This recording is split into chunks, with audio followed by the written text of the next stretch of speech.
In 1969, Sears was not just a store. It was almost a shadow version of the American economy. Its sales were so enormous they represented roughly 1% of the entire United States economy. Millions of families bought their tools, clothing, appliances, tires, furniture, and dreams from Sears. It built the tallest skyscraper on Earth. It sold houses through the mail. Then, the impossible happened. By the end of 2025, only a handful of Sears stores remained. How does an empire that once touched nearly every American household shrink into a ghost? The easy explanation is that Sears got killed by Amazon, but that answer is too clean. Sears was not some helpless old retailer blindsided by technology. Decades before Amazon became a threat, Sears already had the ingredients of e-commerce: catalog data, delivery infrastructure, trusted brands, customer relationships, credit, logistics, and national reach. The company did not simply miss the future because it could not see it. The darker question is why Sears saw parts of the future first, then walked away from them. To understand the collapse, you have to begin at the end. October 15th, 2018, Sears Holdings files for Chapter 11 bankruptcy. The balance sheet looks like a crime scene. Billions in assets, but even more in liabilities. Empty stores, dying brands, angry creditors, terrified employees. And at the center of it all sits Eddie Lampert, the hedge fund billionaire who had promised to rescue Sears. But the strangest part was this: he was not only running the company, he was also one of the people lending it money. That conflict made the Sears collapse feel less like a normal bankruptcy and more like a financial maze. The same man who controlled strategy also sat on the creditor side of the table. Loans, asset sales, spin-offs, guarantees, and insider transactions created a structure so tangled that Sears later sued Lampert and others, accusing them of draining valuable assets away from the company. Lampert denied wrongdoing, but the accusation stuck in the public imagination because shoppers had already seen the evidence with their own eyes, stores rotting while assets disappeared. But Sears did not begin as a hedge fund puzzle. It began with one rejected box of watches. In 1886, a shipment of gold watches arrived at a railway station in Minnesota, but the local jeweler refused them. A young railroad agent named Richard Sears saw opportunity. He bought the watches himself, resold them, and discovered something powerful.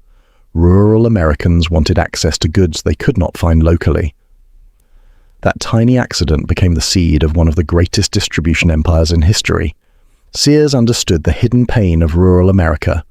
Small-town customers often had limited choices and high prices. Local merchants could charge more because alternatives were far away. Sears attacked that system with paper. The catalog became a weapon against geography. A farmer in Kansas or a family in Nebraska could open a book and suddenly compare prices from hundreds of miles away. Sears did not just sell products, it sold access. It made distance weaker, and that was revolutionary. The genius was trust. Buying by mail was scary. Customers could not touch the product. They could not inspect the seller. They had to send money and wait. Sears solved that fear by becoming reliable at scale. The catalog was thick, specific, and confident. Prices were clear. Descriptions were direct. Refund policies built credibility. Every successful order made the next order easier. Sears created a relationship with customers long before modern companies called it a platform. The catalog was not a book. It was an operating system for American consumption. Then Sears pushed the idea even further. It sold almost everything: clothing, tools, stoves, sewing machines, farm equipment, toys, even entire houses. Customers could order a home from a catalog, receive materials by rail, and build a life from a shipment. That sounds impossible today, but it shows how deep Sears had entered the American imagination. The company was not merely supplying products, it was supplying possibility. For millions of people, Sears made modern life feel deliverable. The catalog also carried a deeper social meaning. In an era when many customers faced local prejudice, intimidation, or unfair treatment, mail-order shopping created privacy. People could buy what they needed without walking into a store where they might be judged or exploited. That gave Sears a kind of quiet power. It was not perfect. It was still a business chasing profit. But it understood something modern platforms also understand: Whoever controls access controls behavior. Sears became powerful because it sat between desire and delivery. By the 20th century, Sears had become a machine of American trust. Its brands were not just labels. Craftsman meant tools that could last. Kenmore meant appliances that filled homes. DieHard meant car batteries people relied on when engines failed. These brands became emotional infrastructure. Families did not talk about them like random products. They talked about them like dependable parts of life. That is why the later sell-offs mattered so much. Sears would eventually sell pieces of the very trust that made Sears valuable. Sears then made the great migration from catalogue to store. As America urbanized and suburbs exploded, customers no longer wanted only mail-order delivery. They wanted malls, parking lots, showrooms, and immediate purchase. Sears adapted brilliantly at first. Its department stores became anchors of American retail. Families went there for back-to-school clothes, refrigerators, tires, lawnmowers, and Christmas gifts. The company moved from the mailbox to the mall, and for a while that move looked unstoppable. But the mall era changed Sears in a subtle way. The company that once attacked high prices from a distance became a giant incumbent. It had real estate, bureaucracy, departments, managers, and layers of internal politics. Success made Sears slower, and while Sears was enjoying its size, new competitors were sharpening simpler weapons. Walmart attacked with low prices. Target attacked with cleaner discount retail. Home Depot attacked tools and home improvement. Best Buy attacked electronics. Slowly, Sears was being surrounded by specialists and discounters who each took one piece of its empire. The danger was not obvious at first because Sears was still huge. That is how empires fool themselves. A company can be losing relevance while still making enormous sales. The customer does not vanish overnight. They leave one category at a time. First they buy electronics somewhere else, then tools, then clothes, then appliances. By the time management sees the full pattern, the habit is already broken. Sears was not hit by one bullet. It was drained by thousands of small customer decisions. Then came one of the most damaging decisions in retail history. Sears had the catalogue business, the customer data, the delivery habit, and the brand trust that should have helped it dominate online shopping. It even had Prodigy, a pre-web online service built with IBM that offered email, news, games, and shopping before the internet became mainstream. Sears had touched the future early, but instead of turning that advantage into a digital empire, it stepped backward at the worst possible time. In 1993, Sears shut down its famous big catalogue operation and announced tens of thousands of job cuts. The timing was brutal. Just as retail was moving toward data, direct ordering, and digital convenience, Sears abandoned the system that had made it legendary. Think about that. The company that taught America to shop from home retreated from shopping from home right before Amazon made it the center of the modern economy. Sears did not lose the future because it lacked history. It lost because it misread its own history. Sears still had opportunities. It owned valuable brands, real estate, customer relationships, and financial businesses. But that also became part of the problem. The company was so complex that retail stopped feeling like the center of the mission. It had credit cards, insurance, brokerage arms, and side businesses that made Sears look like a diversified giant. But diversification can hide decay. When the core store experience gets worse, no financial side empire can permanently protect the customer relationship underneath. By the early 2000s, Sears and Kmart were both wounded giants. Kmart had already been battered by Walmart and Target. Sears was losing identity. Then Eddie Lampert entered the story like a Wall Street savior. After helping bring Kmart out of bankruptcy, he engineered the 2005 merger of Sears and Kmart in an $11 billion deal. Investors loved the idea. The combined company had thousands of stores, iconic brands, and valuable real estate. On paper, it looked like hidden value. In practice, it became a slow-motion collision. Lampert was hailed by some as the next Warren Buffett. That comparison mattered because it framed Sears as an investment puzzle, not a retail emergency. Buffett bought strong businesses and protected their engines. Lampert seemed to see Sears as a collection of assets. Brands, buildings, cash flows, leases, inventory, and financial levers. The question was whether those assets could be unlocked without destroying the store that held them together. Sears needed a retailer. What it got was a hedge fund mind operating inside a department store body. Then came the radical management experiment. Lampert split Sears into dozens of separate business units and made them compete with one another for resources. In theory, this would create accountability. In reality, it created internal warfare. Departments stopped behaving like parts of one company. They behaved like rival companies trapped inside the same building. Information was hoarded. Trust collapsed. Managers fought over budgets. The retailer that needed unity against Walmart and Amazon started fighting itself. The most absurd example became legendary. Sears' own appliance unit reportedly resisted buying from its own Kenmore unit because internal pricing made the relationship hostile. Stop and think about what that means. Sears had one of the most trusted appliance brands in America, yet its own internal system turned that advantage into a battlefield. This is how corporate design can quietly murder common sense. A company can own great assets and still fail if the incentives make people behave like enemies. While the internal divisions fought, the stores kept decaying. A retailer lives or dies by the customer experience, clean aisles, updated displays, reliable inventory, helpful staff, a reason to return. Sears had once been a place families trusted, but many stores began to feel tired, underinvested and forgotten. Empty shelves are not just an operational issue, they are a message. Peeling paint is a message. Broken fixtures are a message. And the message customers heard was simple.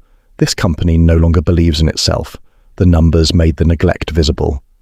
By 2017, Sears was reportedly spending less than $1 per square foot on store upgrades, while Best Buy spent more than $15. That gap is not cosmetic. It is strategic. Best Buy was fighting to make physical retail useful again. Sears was starving its own battlefield. A store cannot compete with online convenience if the store experience feels like a warning sign. The customer does not need a financial model to understand decline. They can smell it. Then the organs started coming off. Sears sold Craftsman, one of the most iconic tool brands in America. It sold DieHard, the battery brand once tied to reliability. Land's End had already been spun off. Real estate moved into structures where Sears could sell valuable properties and then lease some of them back. Each move created cash. Each move also made the operating company weaker. It was like selling the roof, the walls and the wiring to keep the lights on for one more night. The real estate transaction with Seritage became one of the most controversial chapters. Sears sold hundreds of properties, then leased many locations back. Supporters saw asset monetization. Critics saw the company selling oxygen. A retailer already struggling with sales now had rent obligations on stores it used to own. That is the kind of financial engineering that can look clever in a spreadsheet and brutal on the sales floor. The building may be worth money, but the store inside still has to survive. This is where Sears becomes a warning about financial extraction. There's a difference between unlocking value and removing the parts that create value. If a company sells a brand, maybe it gains cash, but it may lose identity. If it sells real estate, maybe it gains liquidity, but it may lose flexibility. If it cuts investment, maybe it reduces expenses, but it may also train customers to leave faster. Sears kept finding cash in the furniture while the house was burning. The lawsuit after bankruptcy captured the anger. Sears' estate accused Lampert and related parties of stripping assets and transferring value away from creditors. Lampert and his side disputed the claims, and later settlements did not turn the story into a simple cartoon villain tale. But the broader lesson does not require a courtroom verdict. Customers saw stores decay. Workers saw jobs disappear. Brands were sold, properties moved, and the company that once defined American retail became a shell of itself. But blaming only Lampert misses an older truth. Sears had been weakening before him. The catalog decision, the mall dependence, the loss of category dominance, the rise of Walmart, the missed digital opportunity, and years of identity confusion all came before the final financial maze. Lampert did not create every crack in the building, but his strategy widened many of them. That is why the story is so dangerous. It is not one bad decision.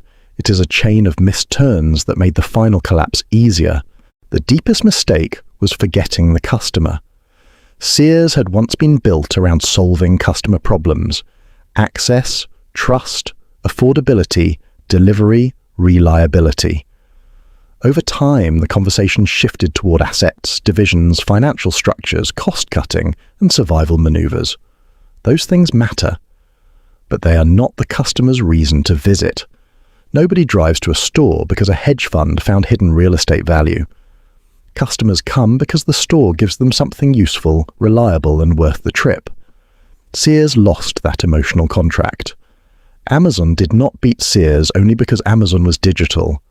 Amazon beat Sears because it became obsessed with the same things Sears once understood: selection, convenience, trust, delivery, data, and customer habit. The irony is brutal. Sears had pioneered shopping from home with the catalog. Amazon rebuilt that idea with software, warehouses, and relentless execution. Sears had the memory of the model. Amazon had the urgency. In business, remembering the future is not enough. You have to keep building it. Walmart created a different kind of pressure. It did not need to be glamorous. It needed to be cheaper, faster, and more disciplined. Walmart's supply chain, store format, and price obsession attacked Sears where Sears had grown comfortable. Sears had once used scale as a weapon. Walmart used scale better. That is another painful business lesson. Your old advantage can be copied, sharpened, and turned against you. Scale does not protect an empire if another company operates that scale with more focus. Target took another piece of the story. It made discount shopping feel cleaner, brighter, and more designed. Home Depot made tools and home improvement feel specialized. Best Buy made electronics feel focused. Category by category, Sears lost the reason to be the first choice. This is how broad retailers die. Not because every department fails on the same day, but because each department gets beaten by someone who cares more about that category than the generalist does. Inside the company, nostalgia became dangerous. Sears was so iconic that its own history could feel like protection. The catalog, the tower, the brands, the appliances, the American family memory. But nostalgia does not restock shelves. It does not fix bad incentives. It does not rebuild stores. It does not make customers forgive inconvenience forever.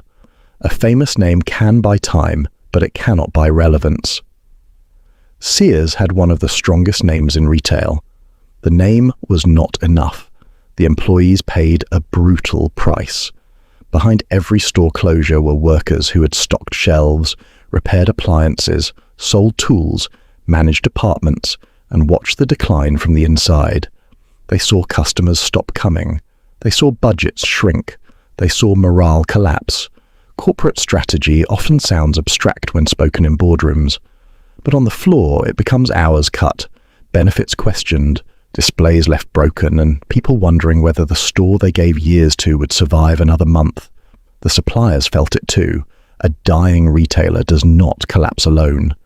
Vendors, landlords, creditors, service technicians, delivery partners, and mall owners all get pulled into the fall. Sears had once been an anchor tenant, the store that made a mall feel complete. When it weakened, holes opened in shopping centers across America. The fall of Sears was not just one company shrinking. It was part of a larger change in how Americans shop, where they gather, and what happens when old retail infrastructure loses its purpose. The final stores now feel almost surreal because they are physical reminders of a lost system. Walk into one, and you are not only entering a shop, you are entering the remains of a company that once organized American consumption before the internet, before big box dominance, before algorithms knew what you wanted. The silence is the point.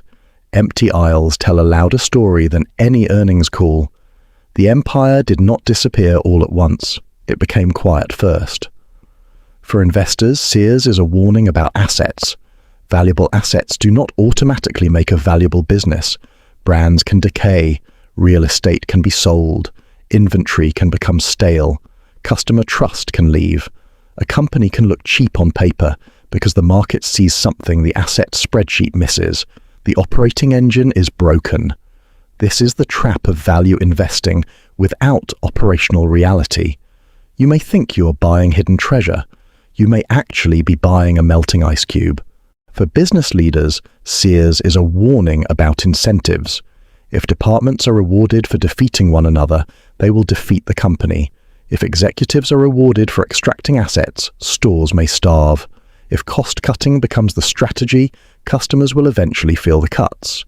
Systems produce behavior. Sears did not need less intelligence. It needed better alignment. The company had smart people, powerful brands, and decades of knowledge. But when the machine turns inward, intelligence becomes ammunition. For founders and creators, Sears teaches something deeper about legacy. The thing that makes you great can become the thing you stop understanding. Sears mastered remote shopping, then abandoned the catalog spirit. It mastered trust, then sold the brands that carried trust. It mastered scale, then became too slow to use scale well. The company's history was full of answers, but leadership treated them like old furniture. Sometimes innovation is not inventing something new. Sometimes it is remembering what your company was actually built to do. That is why the Sears story is bigger than retail. It is about what happens when an empire mistakes size for safety. Sears had customers, brands, buildings, data, history, logistics, and trust. Almost every ingredient modern retailers dream about. But ingredients do not cook themselves. Without focus, reinvestment, and customer obsession, even the strongest system can rot. Sears did not vanish because America stopped buying things. It vanished because America found better ways to buy them. Sears was once the company that brought the world to America's doorstep. Then it became the company that could not bring customers back through its own doors. Its fall was not caused by one villain, one website, or one bad quarter. It was catalog amnesia, missed technology, internal warfare, asset extraction, weak reinvestment, brutal competition, and a slow betrayal of the customer. The empire did not simply die. It was hollowed out, and the real question is not how Sears disappeared. The real question is, which giant today is already becoming the next ghost store? Thanks for watching. Like, comment, and subscribe. If you enjoyed the story of the fall of Sears, then you'll love the story of how Phil Knight built Nike from nothing. Click the video on your screen now. I'll see you there.